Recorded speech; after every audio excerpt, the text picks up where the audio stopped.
అందరికీ praise lord. దేవుని నామానికి మహిమ కలుగును గాక.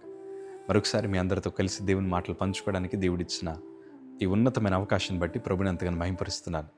మీరందరూ బాగున్నారు కదా? నిన్న రాత్రి జరిగిన లైవ్లో చాలామంది బిడ్డలతో కలిసి మాట్లాడాం.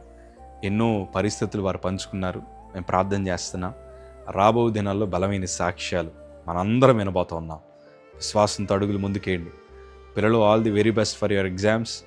ఇంటర్వ్యూస్కి వెళ్తున్న వారికి ఆల్ ది వెరీ బెస్ట్.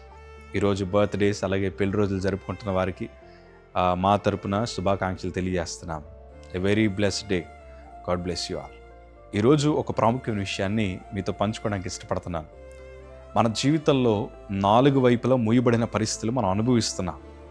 ఎదురు చూస్తే ఆర్థిక పరిస్థితులు, ఒకవైపు చూస్తే కుటుంబ పరిస్థితులు, మరొక వైపు చూస్తే ఎవరిని నమ్మాలో ఎవరిని నమ్మకూడదో తెలియని పరిస్థితులు, మోసపూర్చే పరిస్థితులు, మరొక వైపు చూస్తే బలహీనతలు, ఎన్నో రకాలైన బలహీనతలు, ఆర్థిక పరిస్థితులు.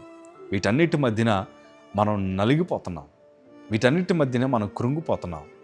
అయ్యా, అన్ని ద్వారాలు ముయ్యబడ్డాయి. నా పరిస్థితి ఏమవుతుందో అర్థం కాని పరిస్థితి, ఎవరు సాయం చేస్తారో అర్థం కాని పరిస్థితి. ఇరుక్కుపోయానయ్యా, ఇరుకు మధ్య నేనున్నాను. ఇరుకు మధ్యన అంటే ఏంటి తెలుసా? ఎటు కదలలేని పరిస్థితి. కంఫర్టబుల్ జోన్ కాదు అది. మనం ఏదో ప్రశాంతంగా కూర్చోడానికి కూడా వీలు కాని పరిస్థితి. ఈ ఇరుకు అయిన పరిస్థితి మధ్యన మనం ఏం చేయాలి అంటే దేవునికి మొరపెట్టాలి. ఎప్పుడు నేను నా జీవిత అనుభవంతో ఈ మాట చెప్తాను. అన్ని ద్వారాలు ముయ్యబడినప్పుడే అసలైన ద్వారమైన దేవుని ద్వారం తెరబడుతుంది. అన్ని ద్వారాలు ముయ్యబడినప్పుడే ఆ పరలోకమందున మన తండ్రి మన కోసం నూతన ద్వారాన్ని ప్రభు తెరవగలిగిన దేవుడు ఆయన. ఈరోజు నువ్వు ఇరుకు మధ్యన ఉన్నావేమో, ఆ విశాలమైన స్థలము నుండి ప్రభు మనకు ఉత్తరం ఇచ్చే దేవుడు. ఇదే మాట దేవుని వాక్యంలో కూడా రాయబడి ఉంది.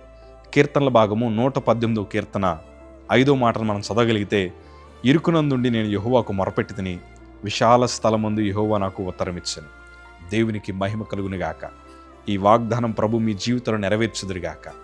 ఏ స్థలంలో అయితే మనం ఇరికింపబడ్డామో, ఏ స్థలంలో అయితే ఎటు కదలేని పరిస్థితి మధ్య మనం ఉన్నామో, ఈరోజు మనం చేస్తున్న ప్రార్థనే మనకు పరిష్కారంగా మార్చబడుతుంది.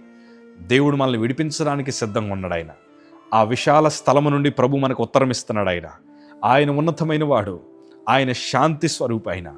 ఆయన మన జీవితంలో ఉన్నతమైన కార్యాలు ఈ క్షణమే జరిగించడానికి సిద్ధంగా ఉన్న దేవుడు. ఆయన నీ ప్రార్థన వింటున్నాడు, నీ కన్నీటిని చూస్తున్నాడు.